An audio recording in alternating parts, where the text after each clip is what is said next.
Hi, I'm David Thomas, running for president with the Open Ballots Party. In a bonus platform video, I want to talk about education. This is another mostly economic issue disguised as a cultural one. The public debate here spans a lot, from the high cost of college to struggling high schools and teacher salaries, but it dances around a central point. Teaching kids is hard, but it isn't that hard. 90% of what schools need to do is get kids ready for jobs, and the problem here is there are not enough jobs for them. At the college level, the point is not anymore mostly to teach students. A degree has become simply a club membership into the upper middle class and access to those social connections and a good, cushy life. Because the number of slots in that club are limited, people will fight tooth and nail for them. That is the reason college is so expensive. That is the reason the application process is so grueling. It doesn't cost that much to teach someone.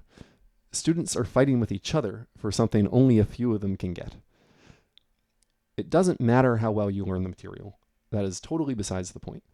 These jobs are hard, but again, they aren't that hard. The actual problem is that there are 10 times as many people who could do them as jobs available, and educating harder won't change that. At the grade school level, it's the same issue. If your goal is to get students into good jobs in colleges, and that goal is on a macro level not possible, then everything you try will seem to be failing.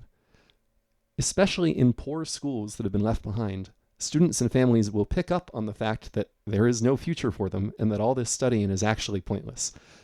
And they will appear to be not learning, when in fact they are learning all too well.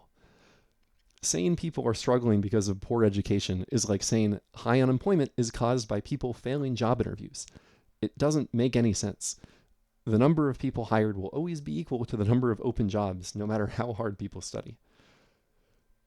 To join the club to a good life in America, there is right now a 25-year hazing process we call education, which by definition only a quarter of people can make it through, because that is the number of open memberships.